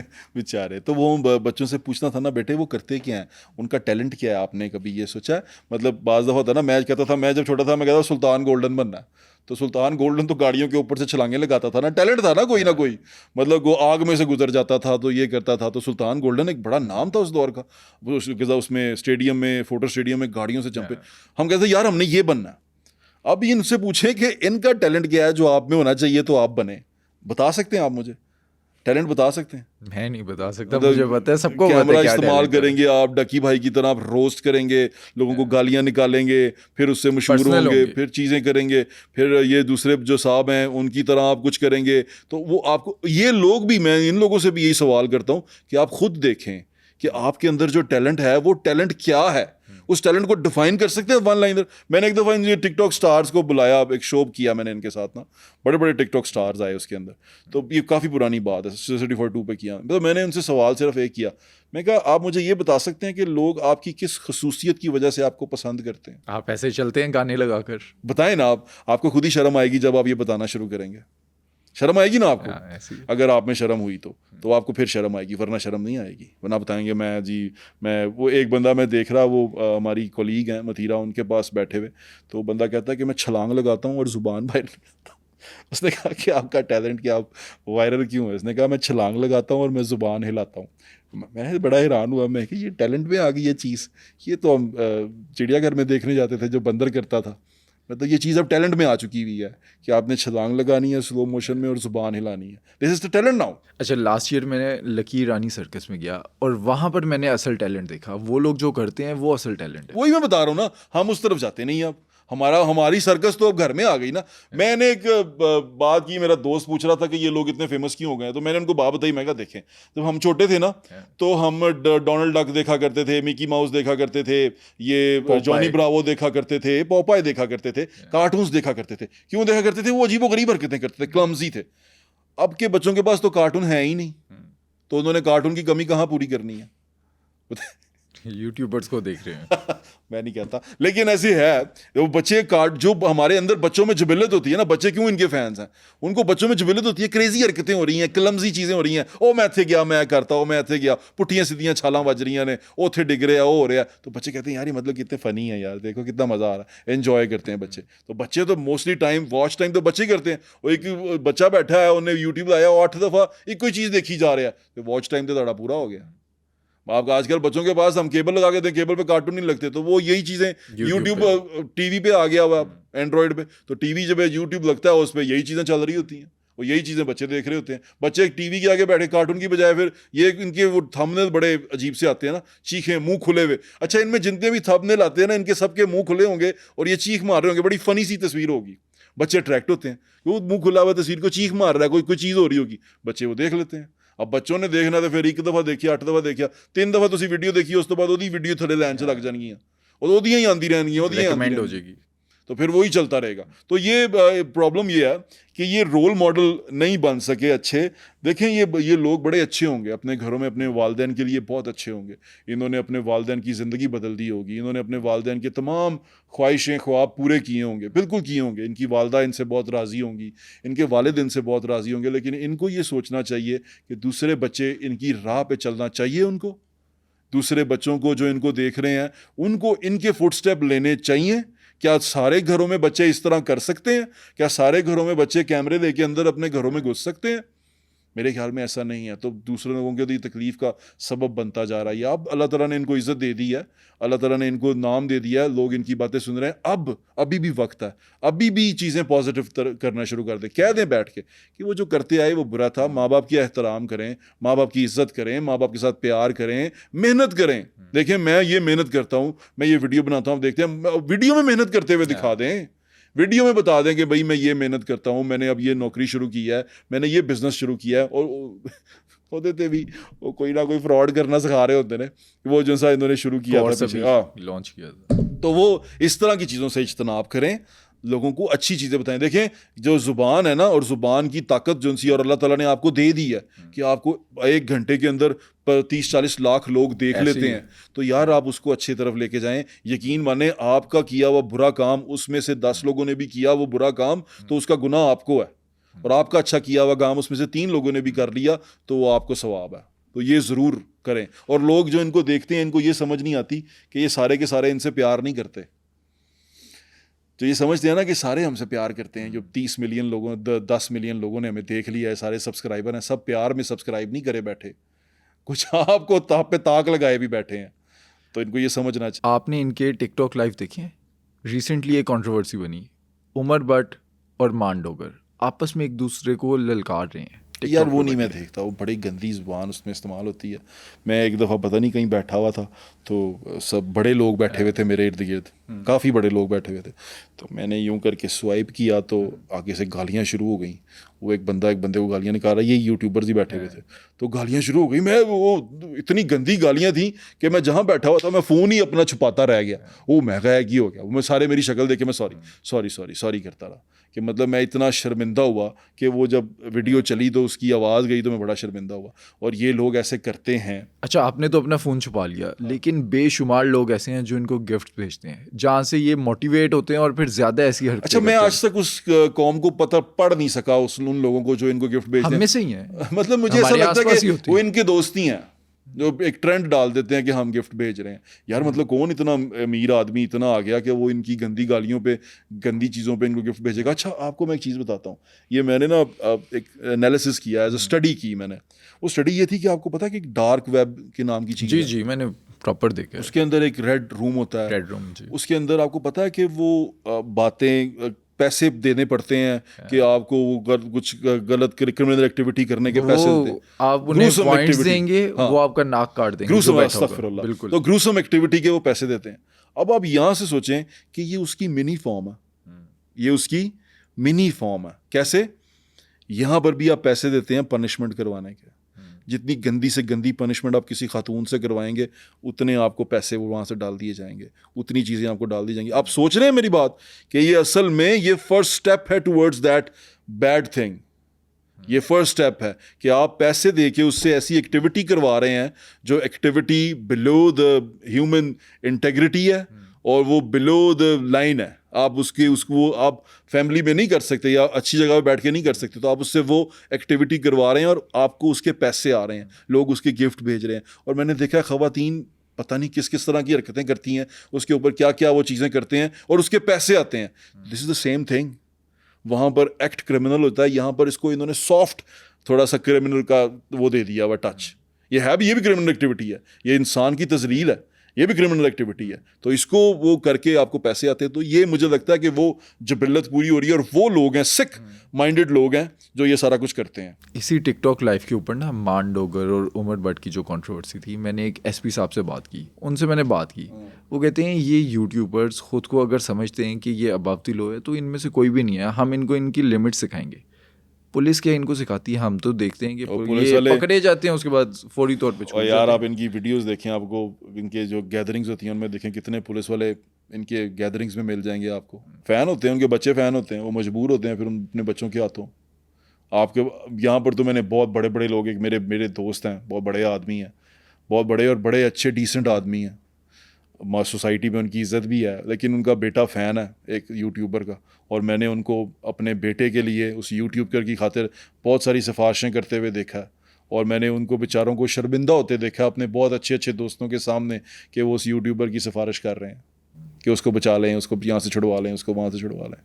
तो ये बड़ी शर्मिंदगी की बात है। वो बड़ा आदमी है, बड़ा इज़्ज़तदार आदमी है, वो शर्मिंदा हो रहा है। क्यों? क्योंकि उसका बेटा जो उनसा है वो उसका फ़ैन है, उसका दोस्त बना हुआ। अब वो फ़ैन दोस्त में वो सारा कुछ हो रहा है। अब यहाँ पर यही कुछ तो हो रहा है। अभी शादी जो पीछे गुजरी है उसमें आपने कितने कितने बड़े लोग देखे हैं। एक गवर्नर साहब, वो जो सारा कुछ हुआ, गवर्नर साहब का बेटा वहाँ पर मौजूद था, सिंध के गवर्नर का बेटा वहाँ मौजूद था। तो उसने अपने अब्बू जी को कहना ही है कि पापा करें कुछ, यहाँ पर क्या हो रहा है, यहाँ पर ये हो रहा है, पापा ये देखें मेरे दोस्त के साथ क्या हो रहा है। पापा ने तो करना ही है, फिर पापा पुत्र देखे या पापा कोई और चीज़ देखे, पापा ने तो यही करना है। उन्हें अम्मी को कहना है मम्मी पापा बात नहीं मान रहे, देखे मेरे दोस्त के साथ क्या हो रहा है। ऐसे दोस्त ही कहते नहीं, तेरा प्यो एडा बड़ा आदमी है, वो नहीं कर सकता, जा तेरे प्यो को काम ही नहीं होता। फिर बच्चे तो फिर आपको पता आजकल के वैसे ही बड़े अकड़ खां हैं। वो कहते ने मैं मेरे पापा से नहीं, मैं मेरे पापा करके दिखाएंगे। तो फिर उसमें बंदा कितने रह जाता। अच्छा, मैंने आपका एक वीडियो क्लिप भी देखा हाँ। जिसके अंदर आप पॉडकास्ट कर रहे थे तौफीक भट्ट साहब का। हाँ जी, हाँ जी। उसमें आपने सवाल पूछा उनसे कि रजब भट्ट की जो जमानत थी वो उन्होंने करवाई थी। वो उन्होंने कहा कि उन्होंने करवाई है। मुझे तो बहुत सारे लोगों ने कहा कि मैंने करवाई है, मैंने करवाई है। अब ये रजब भट्ट साहब ही बेहतर बता सकते हैं कि उनकी ज़मानत किसने करवाई है, क्योंकि ये भी एक मुअम्मा बन गया कि ज़मानत किसने करवाई है। क्योंकि बहुत सारे लोग क्लेमेंट आ गए, क्योंकि मुझे भट्ट साहब ने कहा, भट्ट साहब मेरे बड़े हैं, बड़े मेरे लिए काबिल एहतराम है, उन्होंने मुझे कहा कि उन्होंने करवाई है। मैंने यकीन किया, क्योंकि एक बड़ा बंदा आपको कह रहा है, उसने कहा। फिर उसके बाद कुछ ऐसे दोस्त मिले, उन्होंने कहा नहीं ऐसी कराई। फिर एक और दोस्त मिला, उन्होंने कहा मैं कराई। फिर एक ने कहा मैं कराई। वो मैं कन्फ्यूज़ हो गया कि कराई कितने में असल। अच्छा, लेकिन ये इतने समझदार लोग ये करवाई क्यों? बात तो ये है ना। हाँ, देखिए मैंने जब पहले तो बताया ना, मैंने अभी ये कितने बड़े बंदे की आपको मिसाल दे दी। वो भट्ट साहब नहीं थे, वो कोई और था। लेकिन वो भी बेचारा इसी तरह फंसा हुआ। वो अपने दोस्तों में बैठ के, अब तो दोस्त भी शर्मिंदा करते हैं कि भाईजान आप क्या कर रहे हैं, आप किसकी सिफारिश करते रहते हैं हर वक्त। तो वो शर्मिंदा भी हो जाते हैं कि यार मैं किसकी सिफारिश कर रहा हूँ, किसके लिए मैं ये सारा कुछ कर रहा हूँ। तो बड़ी तजलील की बात है ये एक इतने बड़े आदमी के लिए कि वो बच्चे की खातिर ये सारा कुछ कर रहा है। बंदा का औलाद दे तो मजबूर हो जाता बंदा, तो फिर कर जाता है, क्या करे, सोसाइटी है। हल क्या है इसका? यार इसका हल ये है कि पॉजिटिविटी को प्रमोट करें। मैंने आपको बताया, मेरे लिए मैंने अपनी ज़िंदगी में ना, यानी कि मेरा बचपन जो मैंने गुजरा, मेरे लिए एक ही हीरो था। कौन? मेरा नबी सल्लल्लाहु अलैहि वसल्लम। उनका नाम मेरे सीने पे होता है। मेरी बचपन में मैंने सीखा ही यही है। मेरी उसमें सरिश्त में डाला गया, मेरे घर में ये बताया गया, मैं पढ़ता था। मेरे असातिज़ा, मैं इस्लामिया हाई स्कूल शेरा वाले गेट से पढ़ा हूँ, मेरे उस्ताद से शकील साहब, वो शुरू ही यहाँ से करते थे कि इनसे बेहतर हीरो नहीं हो सकता दुनिया में, इनसे बेहतर कोई नहीं हो सकता, इनसे बेहतर इंसान कोई नहीं है, ये बेहतरीन है, रहमतुल आलमीन है। तो जब हम उनके मानने वाले हैं, उनके उम्मती हैं, अपने बच्चों को सिखाएं। अब अपने बच्चों को सीरत पढ़ाएं, अपने बच्चों को सीरत सिखाएं, अपने बच्चों को बताएं कि मशले राह वो हैं। वो तो माड़ा बंदा देखते थे तो वो तो अपनी चीज़ें दे देते थे कि जो मेरे पास है सारा कुछ ले लो, तुम ले लो, तुम्हारा पूरा होना चाहिए, मेरा अल्लाह मालिक है। वो तो अल्लाह पे इक्तफा करने वाले थे। वो कहते हैं ना मेरे लिए तो अल्लाह ही काफ़ी है। हम ये भूल गए हैं कि हम कहते हैं अल्लाह काफ़ी है, वो कहते हैं तो बात है, कहने वाली बात है, मेरे लिए अल्लाह ही काफ़ी है, अल्हम्दुलिल्लाह मेरे लिए अल्लाह ही काफ़ी है। तो ये बच्चों को सिखाएं, अपने लोगों को बताएं। और जिन लोगों के पास ताकत है, जो मेरी ये बात सुन रहे हैं, मुझसे ऑफेंड होने की बजाय, मुझसे इख्तलाफ करने की बजाय, अब मेरे से ये बात सिर्फ आप ले लें कि आप भी ये कोशिश करें कि आप सीरत को फैलाएं। अब छोटे छोटे वाक़े हैं, छोटी छोटी बातें हैं। आप देखें, हम जब इस्लामियात या दीनियात की किताब पढ़ते थे, हमारे तो दीनियात होती थी ना, हम दीनियात के अंदर क्या पढ़ते थे? हम ये पढ़ते थे कि नबी पाक सल्लल्लाहु अलैहि वसल्लम की सीरत क्या थी, इस जो उनकी तरीक़ था वो क्या था, वो किसके ऊपर चलते थे, अस्वाए हुस्ना क्या था, वो हम सारा कुछ पढ़ते थे। उसके अंदर छोटे छोटे वाक़यात लिखे होते थे, फिर छोटी छोटी फिर बुजुर्गों के वाक़यात लिखे होते थे। आपको याद है वो शेख अब्दुल कादिर जिलानी रहमतुल्लाह का वाक़या कि मेरी जेब में उनके पैसे थे। हम बचपन में ये पढ़ के आए हैं कि वो डाकू आ गए, उन्होंने कहा तुम्हारे पैसे, कहा मेरे पैसे हैं। कैसे पैसे हैं तुम्हारे? कोई तराशी नहीं मिले। उन्होंने कहा मेरी जेब में सिए हुए हैं। उन्होंने निकाल के, तो फिर वो दीन कबूल कर गए। ये लोगों को बताएं कि अच्छा आदमी हमेशा अच्छा ही रहता है और अच्छे का बोलबाला है और अच्छे की कदर है अल्लाह ताला के यहाँ। अल्लाह ताला के दरबार में अच्छे की कदर है, बुरे की कदर नहीं है। हमने बुरे को ग्लोरीफाई कर दिया, हमने बुरे को इतना अच्छा बना दिया, बुरा हीरो बना दिया। देखिए मेरी बात सुने, आप यहाँ बैठ के व्लॉग करते हैं, हमारे बहुत सारे दोस्त व्लॉगिंग करते हैं, बातचीत करते हैं। क्रिमिनल और क्राइम को कभी ग्लोरीफाई ना करें, नहीं करना चाहिए, मेरी रिक्वेस्ट है आपसे। अच्छा, हम भी अंजाम बताते हैं कि अगर ये एक बंदा था जो खुद को समझता था, जो आता है ना, उसके शुरू में जो आता है कि इतने बंदे होते थे, इतना, बच्चे वहीं तक ही सुन लेते हैं ना, बात वहीं तक ही शरीयत, बात वहीं से शुरू हो जाती है। इतने बंदे आंदे सी, उससे डर लगता था, लोग कांपते थे, वो चलता था तो जमीन हिलती थी, वो ये करता था। व्हाट इज दिस नॉनसेंस यार, व्हाट इज दिस नॉनसेंस? मतलब आप क्या बातें बता रहे हैं? एक गंदा आदमी, गंदी बात करने वाला, क्रिमिनल एक्ट करने वाला, आप उसे ग्लोरीफाई कर रहे हैं। बच्चों को ये बता रहे हैं कि क्राइम करने वाले इतने बहादुर होते हैं, इतने बड़े होते हैं, इतने दलेर होते हैं, दीदा दलेर होते हैं। आप उनको ये बता रहे हैं क्रिमिनल दीदा दलेर होते हैं, ये ज्यादती है यार। अच्छा, वैसे ये जो गैंगस्टर्स हैं, इनका आपने अंजाम देखे? रिसेंटली गुजरावाला में एक वाक़या हुआ, 5 साल बच्ची का रेप किया, फिर कत्ल कर दिया उसने। उस 26 साल लड़के का पुलिस ने पुलिस मुकाबला किया, उसके बाद किसी ने उसे कब्रिस्तान में जगह नहीं दी, कूड़े में उसे दफनाया और बाद में मोहल्ले वालों ने जूतियां मारी उसकी कब्र पे। ये रिसेंट वाक़या है। बूढ़े का अंजाम बुरा होता है। देखें, यहाँ तो बच के निकल जाएंगे, कानून से बच जाएंगे, अब्बा जी की सिफारिश लगा देंगे, दोस्तों की सिफारिश लगा देंगे, 8-9 गार्ड ले आएंगे, किसी को मार लेंगे। अल्लाह के यहाँ कैसे बचेंगे? मैं तो सिर्फ इतनी सी बात जानता हूँ यार भाईजान, जस्टिफाई, हर चीज़ जस्टिफाई कर लेते हैं आप, हर तमाम चीज़ें जस्टिफाई कर देते हैं। अल्लाह के यहाँ कैसे जस्टिफाई करेंगे? जब उसके सामने खड़े होंगे तो कैसे जस्टिफाई करेंगे? नहीं कर सकते। क्या खड़े हो भी पाएंगे? और यकीन माने, कुल्लु नफ्सिन ज़ाइक़ातुल मौत, ऐसे हर जिंदा शय ने मरना है। मेरा आपका अंजाम मौत है। किसी ने ताहयात नहीं रह जाना। आप यहाँ $2000 या $3 मिलियन की घड़ी पहन के फिर लें, आपने ज़मीन के नीचे जाना है। ये जिस्म मिट्टी में मिलना है, ये मिट्टी ने खाना है, ये कीड़ों ने खाना है। ये हकीकत है, ठीक है? ये हकीकत से किसी को कोई इनकार नहीं है। तो जब बंदे का अंजाम ये है तो अकड़ किस चीज़ की है? ये खूबसूरती जिस पे अकड़ते फिरते हैं, ये तो मिट जानी है। इन पे झुर्रियाँ आ जानी है, इन पे निशान ख़त्म हो जाने हैं। ये जो रंग रूप पे चलते फिरते हैं, 3 दिन खाना नहीं खाएंगे तो ये रंग रूप उतर जाएगा, ख़त्म हो जाएगा। ये मोहताज हैं आप चीज़ों के, आप अल्लाह की रहमत के मोहताज हैं। वो ना आप पे करम करे, ना आप पे अपनी रहमत करे, आप इस काबिल ही नहीं कि अपने पैरों पे खड़े हो सकें। तो फिर क्यों करते हैं ये? किस चीज़ की अकड़ है? मैं तो सवाल ये पूछता हूँ, अल्लाह माफ़ करे, कि ज़मीन पे भी अकड़ के कैसे चल लेते हो? कैसे? क्या मतलब भरम क्या है? क्या वो चीज़ है जो तुम्हें इतना वो पैदा करती है तुम्हारे अंदर, तुम क्या कहते हैं, तप्पड़ पैदा करती है पंजाबी के अंदर? पैसे का भरम है। वो पैसा भी तो तेरा नहीं है। कोहिनूर का हीरा देखा? हाँ। कोहिनूर के हीरे के पीछे कितनी जंगें हुई हैं, ऐसे ही कितनी जंगें हुई हैं। वो अज भी उत्थे ही पिया, अज मर गए ਜਿਹੜੇ ਉਹਦੇ ਪਿੱਛੇ ਲੜਦੇ ਸੀ, ਕਬਰਾਂ 'ਚ ਪਏ ਨੇ। ਜਾਓ ਕੱਢ ਲਓ ਉਹਨਾਂ ਨੂੰ, ਜਾਓ ਕਹੋ ਉਹਨਾਂ ਨੂੰ ਕਿ ਉਹ ਹੀਰਾ ਪਿਆ ਜੇ, ਜਾਓ ਜਾ ਕੇ ਲੈ ਲਓ। ਉਹਦੀ ਕਬਰ 'ਚ ਉਹਦੇ ਨਾਲ ਚਲਾ ਗਿਆ? नहीं गया। खाली हाथ जाना, खाली हाथ कब्र में, कफन में जेबें नहीं होती। मैं बार बार ये कहता हूँ भाईजान। मैं ना अभी एक वो फिल्म देख रहा था, बड़ी अच्छी फिल्म थी, लकी भास्कर। हाँ, ज़बरदस्त। देखिए यार, उसके अंदर ना वो बंदा जो सा था ना, उसके बाप ने उसे कहा, बेटे पैसा कमा रहा ना, रुक जा, ब्रेक लगा। और फिर उसके अंदर एक चीज़ जो मुझे बड़ी पसंद आई, उसके पास पैसा आ रहा था ना, वो दे ही जा रहा था। वो पैसा आ रहा था, वो दे ही जा रहा था। एक उसका दोस्त आया, उसने कहा गाड़ी, उन्होंने कहा गाड़ी की चाबी ले, उसने कहा पैसे, उसने कहा कोई पैसे नहीं, रख अपने पास गाड़ी। अच्छा, सब कुछ रख। उसे भी बाद में एहसास हुआ, लेकिन जब उसके पास पैसा आया, उसका बिहेवियर आपने देखा था, चेंज हुआ। लेकिन उसको उसके बाप ने सिखाया ना, उसमें उन्होंने सबक दिया कि भाई नहीं, पैसे के पीछे नहीं जाना, पैसे ताकत के पीछे नहीं जाना, ये यहीं रह जानी है। पैसा आप जितना मर्जी कमा लें। उस फिल्म के अंदर ये बताया है कि एक पॉइंट आएगा जो आपको बताएगा कि आपने रुकना किधर है। समझदारी ये है कि आपने रुकना किधर है। अच्छा, अब दूसरी बदमाशों की और ये यूट्यूबर्स की आपने बात की, कभी इनको अकेले में बिठाएं, टीवी के सामने नहीं, इसके सामने नहीं, ये क्या कहते हैं, कैमरे के सामने नहीं, आपके लिए कह रहा हूँ मैं, इन सारे यूट्यूबर्स को, फेमस लोगों को, बड़े लोगों को, इनको कभी अकेले बिठाएं। मेरे साथ बहुत सारे लोगों ने बातें की, बड़े लोगों ने, उनके दिल में फियर होते हैं।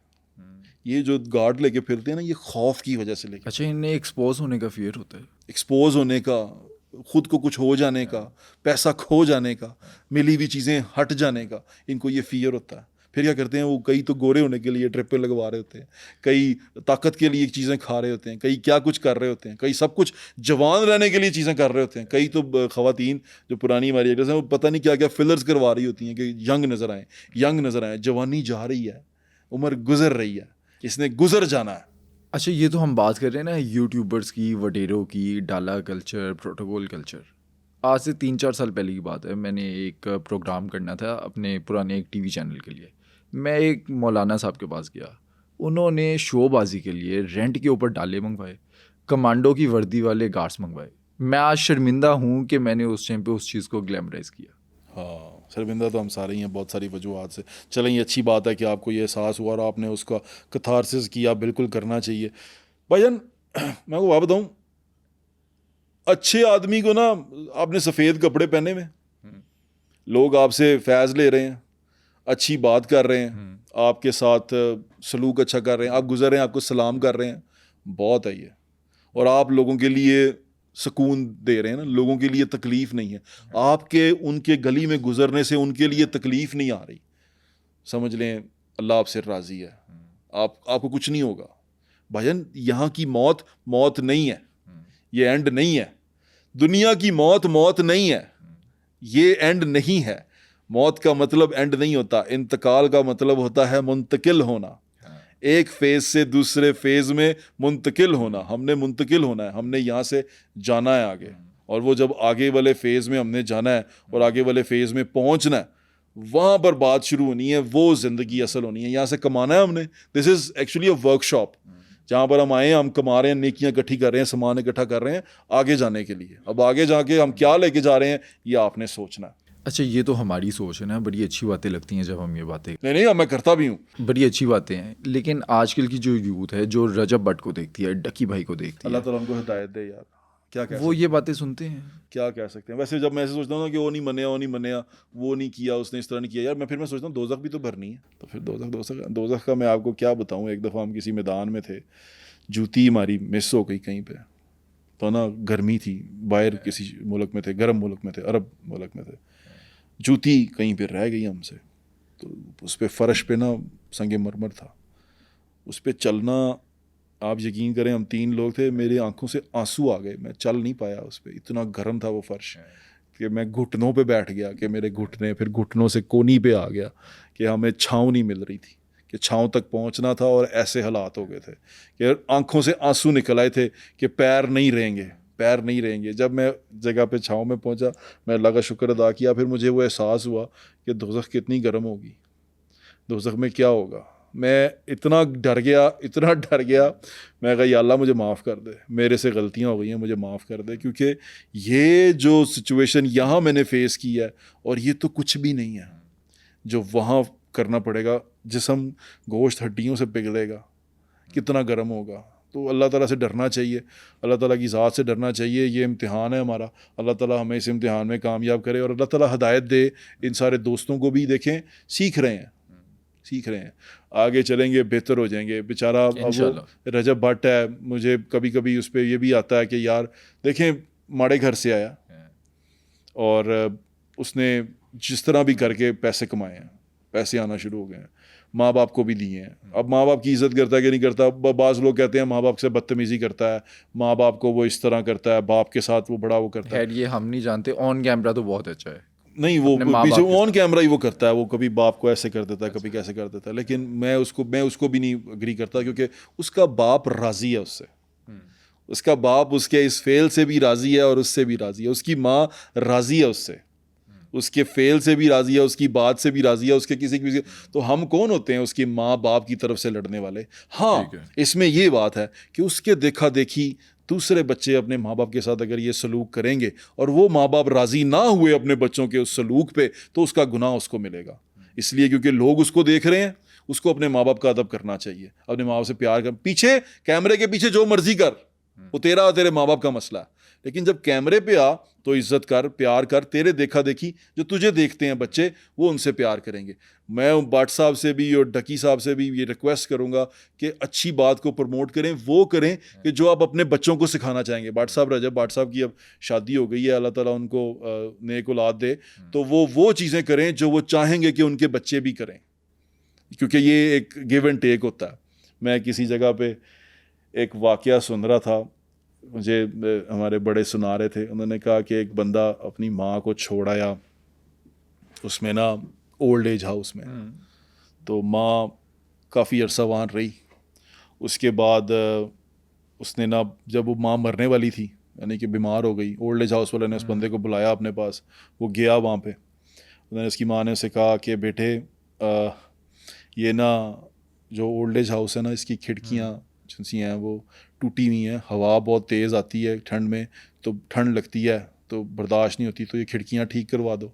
ऐसा कहती, गर्मियों में यहाँ पर ना गर्म हवा चलती है, गर्म होती है, तो ना पंखा लगवा दो, पंखा सही नहीं है, वो सही चलता नहीं है, ठंडी हवा नहीं आ पाती, पंखा नहीं चल पाता, बड़ी तकलीफ होती है। उसने कहा पीने का साफ़ पानी जो उनसे वो बड़ी दूर है, प्यास लग जाए रात को तो बड़ी दूर जाना पड़ता है, चलना बड़ा मुश्किल हो जाता है, तो तुम पानी का बंदोबस्त कर दो।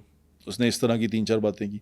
उसने अपनी माँ से पूछा, माँ तूने इतना अरसा यहाँ पे रह लिया, तब तो मुझे तूने बताया नहीं, अब जब बिल्कुल वक्त करीब आ गया तो तू अब मुझे बता रही है। उसने मुझे कहा, बेटे मैं तो बर्दाश्त कर गई थी, जब तेरे बच्चे तुझे यहाँ छोड़ के जाएंगे, तेरे से ये बर्दाश्त नहीं होना। हम लोगों ने भी ना ओल्ड एज होम की काफ़ी वीडियोस कवर की, रोना आता है देख के, जो अपने वालिदैन को छोड़ जाते हैं वो ये भूल जाते हैं कि कल को उनके भी बच्चे होंगे, उनके बच्चे भी यही हाल करेंगे। भाई ऐसा ही है। मैं पंजाबी में हमारे नाना जी मेरे एक मिसाल सुनाया करते थे। एक बंदा ना अपने बुढ़े बाबे का मंजा चुक के जा रहा सिर ते, ਤੇ ਉਹਨੇ ਬਾਬਾ ਉਤੋਂ ਕਾਲਾਂ ਕੱਢੀ ਜਾ ਰਿਹਾ ਤੇ ਬੰਦੇ ਨੇ ਮੰਜਾ ਚੁੱਕਿਆ ਉਹਦਾ ਜਾ ਰਿਹਾ ਦਰਿਆ ਤੇ ਆ ਗਿਆ, ਤੇ ਜਦੋਂ ਦਰਿਆ ਤੇ ਆਇਆ ਨਾ ਤੇ ਬਾਬਾ ਚੁੱਪ ਕਰ ਗਿਆ ਉਤੋਂ, ਤੇ ਉਹਨੇ ਕਿਹਾ ਬਾਬਾ बोलता नहीं, ਉਹਨੇ ਕਿਹਾ फिर चुप कर गया। उसने ना फेंकने लगा तो बाबे ने ऊपर से एकदम से कहा, ਉਹਨੇ ਕਿਹਾ ਪੁੱਤਰ ਇੱਥੇ ਨਾ ਸੁੱਟੀ। ਉਹਨੇ ਕਿਹਾ ਕਿਉਂ ਇੱਥੇ ਕਿਉਂ ਨਾ ਸੁੱਟਾਂ? ਕਹਿੰਦਾ ਇੱਥੇ ਮੈਂ ਆਪਣੇ ਪਿਓ ਨੂੰ ਸੁੱਟਿਆ ਸੀ, थोड़ा जा के सुट्टी। भाई ये ऐसे पहिया चलता। इट्स यहाँ पर कुछ भी रह नहीं जाना, मुकाफाते अमल है, यहाँ कुछ रह नहीं जाना। मतलब आप सोचेंगे ना मैंने कर दिया तो मुझे नहीं मिलेगा। मैंने अपने शहर अंदरून शहर में इतने बड़े बदमाश को कि वो बदमाश का नाम सुन के लोग कांपते थे, वो बदमाश का नाम सुन के लोग घरों के अंदर घुस जाते थे। इतनी दहशत थी जब वो खड़े होते थे ना, उसके गार्ड कोई गली से नहीं गुजरता था, को गली में लोग डरते थे। आज उसका नाम लेने वाला नहीं है, उसकी नस्ल के सारे लोग मर गए हैं, उसके सारे बेटे जवान मर गए हैं, वो मर गया और उसकी जायदाद पे उल्लियाँ लगी हुई हैं। वो जायदाद, वो संगे मरमर का घर अंदरून शहर का जो उसने आलीशान बनाया था, उस आलीशान घर के अंदर मजदूर और पांडी रहते हैं। अच्छा, ये जो बदमाश होते हैं ना, इनकी जो आने वाली नस्ल होती है, अगली नस्ल, वो ऑन तक नहीं करती। कोई बताता नहीं है कि यार हमारे आबाओ अजदाद में जो है ये कोई बदमाश था, गैंगस्टर था, नाम नहीं जोड़ता। आजकल तो बड़े शौक से बताते हैं, जोड़ते हैं। मैं आपको एक बात बताता हूँ, ये जो सा होता है ना बुरा बदमाशी, आप कहते हैं ना 7 नस्लां बह के खान की कहते हैं ना। मैं आपको इसकी एक वजह बताता हूँ आज ये जाते जाते ना। आप अपनी एक नस्ल के लिए पैसे इकट्ठे करते हैं, आप कमाई जाते हैं, मेरी नस्लें खाएंगी, आप जोड़ी जा रहे हैं, वो प्रॉपर्टी मेरी, बच्चे मेरे वो भी खा लेंगे, बच्चे मेरे वो भी कर लेंगे। आप पता क्या कर रहे होते हैं? आप अपने बच्चों को हद हराम बना रहे होते हैं। आप अपने बच्चों के अंदर से मेहनत और सरवाइव करने की इंस्टिंक्ट को ख़त्म कर रहे होते हैं। आप अपने बच्चों के अंदर पैसे की कदर ख़त्म कर रहे होते हैं। आप असल में अपने बच्चों के साथ दुश्मनी कर रहे होते हैं। मेरी बात ये याद रखना, जो लोग अपने बच्चों के लिए जमा करते हैं ना, जोड़ के रखते हैं और उनकी जितना उनको चाहिए उससे ज़्यादा जोड़ के रखते हैं ना, वो अपने बच्चों के साथ जुल्म करते हैं, वो अपने बच्चों के साथ दुश्मनी करते हैं। यकीन माने उनके बच्चे जब हद हराम हो जाएंगे, उनको पता होगा सारा कुछ तो हथी पे है, सारा कुछ तो हथी मौजूद है, मैं तो कुछ करना ही नहीं, मेरे प्यो तो इन्ना कमा के चला गया, मेरा दादा इन्ना कमा के चला गया, वो कुछ नहीं कर पाएंगे। और जब वो कुछ नहीं कर पाएंगे तो सोचें बाप हद हराम होगा तो बच्चा कितना बड़ा हद हराम होगा, वो क्या करेगा। बच्चों को अपने मेहनत करने की आदत डालें। ये दुनिया एक स्ट्रगल है। ये दुनिया में जो मेहनत करेगा वही कामयाब होगा। जितने भी अमीरों के आप बहुत तगड़े लोगों के बच्चे देखते हैं, आपको उन बच्चों से बात तो करें, आपको एहसास होगा कि ये क्या है भाई। और जितने भी बड़े लोग आए हैं, जितने भी अजीम लोग आए हैं, वो हमेशा माड़े घरों से आए हैं। ये भी आप लिख लें। कहीं पे मुझे बताएं कोई बहुत बड़ा अजीम आदमी जिसने दुनिया में अपना नाम किया, अच्छा नाम किया, वो किसी बड़े घर से आया हो, अमीर आदमी हो, बहुत अमीर आदमी हो, मेहनत करके आए हैं, छोटे घरों से आए हैं, मेहनत करते हैं। जो मेहनत करता है ना वो अपना नाम बनाता है। जो मेहनत नहीं करता ना, जिसको हर चीज़ मुंह में मिल गई है, वो टल्ला गोया ही बन जाता है। अच्छा, आजकल ना एक और चीज़ है, कराची में रिसेंटली आपने देखा होगा मुस्तफ़ा आमिर कत्ल केस, अरमगान, उसके वालिद साहब। जी।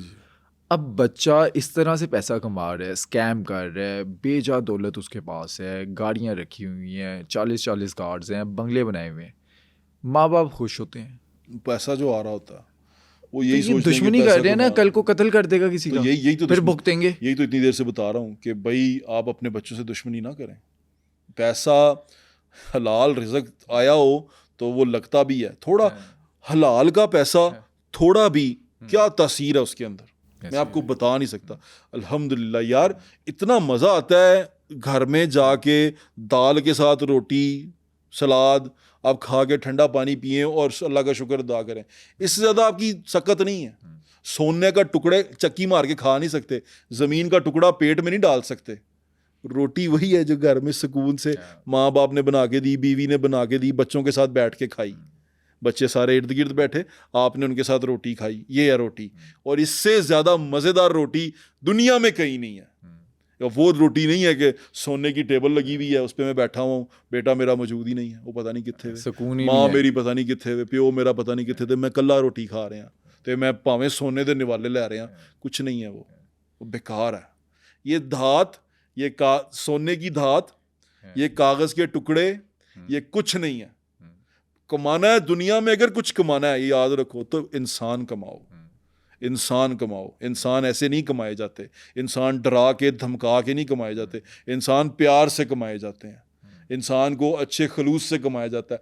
आज भी सुल्तान हिंद कहते हैं, ख्वाजा मोइनुद्दीन चिश्ती अजमेरी को, आज भी सुल्तान हिंद कहते हैं, प्यार से कमाए। गार्ड शार्ड नहीं थे, डाले शाले लेके नहीं फिरते थे। आप चले जाएं दादा गंजबख्श अली हजवेरी के दरबार पे, लोग आज भी आते हैं, देखे नहीं है, प्यार करने आते हैं। क्यों आते हैं भाई? बुजुर्ग थे जो हमने सुना इनके बारे में, जिन देखो कितना प्यार कर गए होंगे कि रहती अब तक आने वाली नस्लों तक वो प्यार ट्रांसफर हो रहा है। कि लोगों ने बताया कि बाबा जी इन्ना प्यार करते सी, बाबा जी अपने कोल पा लेंदे सी, बाबा जी यह करते सी, बाबा जी वो करते सी। फिर इस सारों से ऊपर चले जाएं आप, कि आप सोचें वो कितना प्यार करते थे, कि आज भी मदीना में जाएं तो फर्श पे बैठ जाएं तो आपको कितना सुकून मिलता है। मैं मदीना में कभी जाता हूं तो मैं गुंबद के पीछे की तरफ हुसैन में कभी बैठा हूं तो मुझे ऐसा लगता है कि जन्नत का टुकड़ा है, ये जन्नत है। जब मैं उसको देख रहा होता हूँ, गुंबद खिजरा को, लगता है जन्नत है ये। इतना सुकून में, बात ही सुकून की है, ऐसी है। और अल्लाह हमारे देखने वालों को भी ये सुकून नसीब करे। आमीन आमीन। मेरी दुआ है अल्लाह ताला जिन लोगों ने हमें सुन लिया, अल्लाह ताला हमारी कोई अच्छी बात उनकी समझ में आ जाए, और जिनका दिल दुख गया उनसे हाथ जोड़ के माफ़ी जान दो यार। अच्छा, जाते जाते आपका एक एक्सपीरियंस मैंने पूछना है। रिसेंटली आपने ऑर्गेनाइज क्राइम के साथ एक रेड की, क्या कुछ हुआ वहाँ पर? केस क्या था? रेड कैसे की? रेड हमने किया था, वो एक केस था, उसके लिए जाके रेड करना था, क्योंकि आपको पता है ये ड्रामेटाइज था, ये हमने बनाया था इसको, जाके हमने उसको, क्योंकि देखें लाइव क्राइम है, आप उसमें एंकर की या एक सिविलियन की लाइफ खतरे में नहीं डाल सकते। अच्छा, ये पूरा ड्रामेटाइज्ड कैसे हुआ? क्योंकि वो देखें, अब आपने बनाना होता है ना कि सिर्फ उसको एक्ट करके दिखाना होता है कि ये ऐसे जाते हैं, this is how they work. उसके पीछे आइडिया ये है, उस सारी चीज़ के पीछे, कि ये एक ऑर्गेनाइज क्राइम यूनिट है, ये ऐसे काम करता है कि ये पहले सबूत लेता है, चीज़ें लेता है, ये अपनी तमाम ब्रीफिंग पूरी करता है, उसके बाद ये एक्ट करता है, उसके बाद ये जाते हैं और जाके पकड़ते हैं, और इनके इख्तियारात क्या हैं और ये कैसे जाके पकड़ते हैं, वो ये दिखाना था। उसके अंदर हमने फायर नहीं किया, दिखाए हैं, वो आवाज़ है, वो आवाज़ है उसके, हमने यूट्यूब से आवाज़ ली थी और वो गन्स शूट नहीं की, फायर नहीं किया। ठीक है, मैं इतना ज़िम्मेदार सहाफ़ी हूँ, मुझे 16 साल हो गए, अब तो 19 साल होने वाले हैं, 8 साल ऑन एयर और बिहाइंड द कैमरा तकरीबन 11 साल। तो आपको पता है कि मैं डायरेक्टर प्रोग्रामिंग था एक जगह पे, तो मुझे पता है कि मुझे टीवी पे क्या दिखाना है, जिसका मैं जिम्मेदार हूँ। अच्छा, जो मेरी स्क्रीन पे जो मुलजिम पकड़ा गया था, हाँ, वो पहले से ही पकड़ा हुआ था? वो तो फेक था। अच्छा, मतलब वो हमने ड्रामेटाइज किया था, वो बताया था मैंने ड्रामेटाइज किया। देखिए मेरी बात सुने, जिम्मेदार हूँ मैं कौन हूँ? जिम्मेदार हूँ। मेरा शो चल रहा है, उसका मैं जिम्मेदार हूँ। मुझे उसके अंदर कोई ऐसी चीज़ नहीं दिखानी, मैंने ना क्राइम को ग्लोरीफाई किया, ना क्रिमिनल ग्लोरीफाई किया, ना उसकी कोई ऐसी चीज़ ग्लोरीफाई की। हमने बताया कि ये गलत काम है, ये गलत काम करते हैं, इसलिए उसका मुंह छुपाया हुआ था कि भाई वो तो एक डमी कैरेक्टर था, इसलिए उसको हम लेके आए, और ऐसे लेके आते हैं, ऐसे पकड़ा जाता है, ऐसे लेके जाया जाता है। तो ये इस तरह करके हमने इसको बनाया था। लेकिन ये मैं दोबारा आपको बात बताऊँ, मैं जिम्मेदार आदमी हूँ। मैंने अपने शो पे फायर नहीं किया, आर्म्स वर्दी वालों के पास था, मेरे पास था, लेकिन मेरा कंसील्ड था, दिखाने के लिए कि मेरा अपना ज़ाती असला था वो कंसील्ड था। मैंने शो नहीं किया क्योंकि लॉ में नहीं है, आपको इजाज़त नहीं है उसको शो करने की, आप नहीं दिखा सकते। तो हम लॉ अबाइडिंग सिटीज़न हैं, हम लॉ के साथ चलते हैं, हम लॉ को मानते हैं, हम शोखी नहीं मारते, शोबाजी नहीं करते, हम शोखी नहीं करते, हम लॉ अबाइडिंग सिटीज़न हैं, हम रिस्पॉन्सिबल हैं। हमें पता है कि हमें बच्चे देख रहे हैं, अगर मैंने कोई बुरी चीज़ की, देखें शोखी मारनी है ना, मैं गार्ड लगे 5 गार्ड लावा, मेरे से ज़्यादा दोस्त तो आपके हो ही नहीं सकते। मैं अपने 8 दोस्तों को कहूँ वो यहाँ डालों की लाइनें लगा दें, मैं क्यों करूँ? मैं उससे ज़्यादा बेहतर ये समझता हूँ कि कोई ज़मीन पर बैठा होएगा ना माड़ा आदमी, उसके नाल बह जाओ तो इफ्तारी कर लो, लोगों को बताओ कि ये नेक काम करो। मैंने आपको बताया कि मैं क्या करता हूँ, आम सड़क पे बंदे चल रहे होते हैं ना, बच्चे को चीज़ बेच रहे होते हैं, कोई चीज़ गरीब आदमी को छोटी सी ठेली बेच रहा होता है, आप कभी उससे पूछें कि तेरी पूरी ठेली की कीमत कितनी है, जो तूने उठाया हुआ टोकरी, इसकी कीमत कितनी है? यकीन माने 3000 से ऊपर नहीं होगी, नहीं होती। 3000 रुपये मसला क्या, 3000 रुपये निकाल के उसको दो, ठेली उससे ले लो और उसे को ये बांटता हुआ जा, मेरी तरफ से लोगों में बांटता हुआ जा। अच्छा, उस टाइम जो उसके चेहरे पर जो खुशी होगी ना, मुस्कुराहट होगी, उससे सुकून मिलता है इंसान। आप कहते हैं जी एक दिन कर दो, आगे क्या होगा भाई? एक दिन तो सुकून दे दिया, और ये एक थोड़े दिन मोटे मैंने कर कुटते दिया, कल को कोई और कर देगा। भाईजान, उसके मोटे कुट दिया आपने, वो तैयार हो गया फिर अगली जंग लड़ने के लिए। उसको आपने रिफ्रेश कर दिया कि चल भाई लाड़ो। ये नहीं होता कि मैं उधर भार ही चुक लिया। आप कहते हैं तैयार कर देते हैं आप उसको कि भाई आज मैंने तो ऐसा नेकी की है, ये नेकी तूने आगे और किसी के साथ करनी है, तेरे मोटे पे हाथ रखा मैंने, तुझे बताया कि इंसान बड़े अच्छे होते हैं, और स्पेशली वो जो आका दो जहां नबी पाक सल्लल्लाहु अलैहि वसल्लम की उम्मत है, वो इस तरह अच्छाई करते हैं। ये अच्छाई का तरीका है, और ये तरीका है जिससे हम मुसलमान होने पे फ़ख्र करते हैं। हम इस बात फ़ख्र नहीं करते मुसलमान होने पे कि डाले मेरे पीछे, एने गार्ड मेरे पीछे। नहीं, मैं उनकी उम्मत में से हूँ, और मैं इस बात पे अल्लाह ताला का लाख लाख शुक्र अदा करता हूँ। मैं कितना खुशकिस्मत हूँ कि मैं मुसलमानों के घर पैदा हुआ हूँ। मैं कितना खुशकिस्मत हूँ कि अल्लाह ताला ने मुझे चुना है और मुझे आका दो जहां नबी पाक सल्लल्लाहु अलैहि वसल्लम का उम्मती बनाया कि मैं बॉर्न मुसलमान हूँ। मैं वो लोग जो उनसे हैं, वो उनसे जाके पूछें जो दीन कबूल करते हैं, जो दीन की तरफ आते हैं, वो क्या सोचते हैं। और हम वो खुशकिस्मत हैं जिन्हें अल्लाह ताला ने पैदा ही मुसलमान किया है, जिनके कान में आते ही अजान दी गई, कलमा बोला गया जिनके कान में आते ही। तो हम तो वो लोग हैं, हमें तो अल्लाह का शुक्र अदा करना चाहिए लख लख कि या अल्लाह मैं तो कितना तेरा शुक्र मनावा कि मैंने तू सारा कुछ देता। तो ये मेरे ख्याल से एटीट्यूड ऑफ ग्रेटिट्यूड को रखना चाहिए। अच्छा, एक आखिरी सवाल। जी जी। ये जो डाले और गार्ड्स वगैरह रखते हैं, क्या ये गलत फहमी में होते हैं? इनको नहीं पता कि लोग इनसे प्यार नहीं करते, नफरत करते हैं जब ये गुजरते हैं? ये इनको पता चल जाए तो फिर ये कभी डाले रखें ही ना। हकीकत यही है। इनको पता चल जाए तो डाले रखें ही ना। इनको पता चल जाए कि लोग इनके बारे में क्या सोच रहे हैं, ये हरकत करें ही ना। मैं आपको सच बता रहा हूँ, क्योंकि लोग भी बज़ाहिर वो ताकत देख के डर जाते हैं, सहम जाते हैं। तो वो जब सहमे हुए लोगों को देखते हैं तो सोचते हैं कि शायद ओह रोब पै गया, ओह हो गया काम साडा। ऐसे नहीं होता, ऐसे नहीं होता।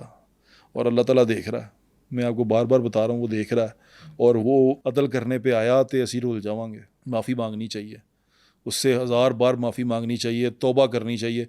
वो देख रहा है, और उसके अदल से भी डरना चाहिए। हम इस काबिल हैं ही नहीं। कहते हैं ना, अल्लाह ताला से अदल ना मांगो, उससे माफ़ी मांगो, उससे माफ़ी मांगो बस, क्योंकि वो इंसाफ करने पे आया तो रुल जावांगे, फड़े जावांगे। तो इसलिए माफ़ी बर्दाश्त नहीं कर सकते, बर्दाश्त नहीं करते। अल्लाह ताला से माफ़ी मांगे, अल्लाह ताला हमें माफ़ कर दे, आमीन। ये डाला कल्चर हो या प्रोटोकॉल कल्चर, इसको ग्लैमराइज करने की बजाय इससे नफरत करनी चाहिए। डाला कल्चर के बारे में आपकी क्या ज़ाती राय है? हमें कमेंट सेक्शन में बताएं।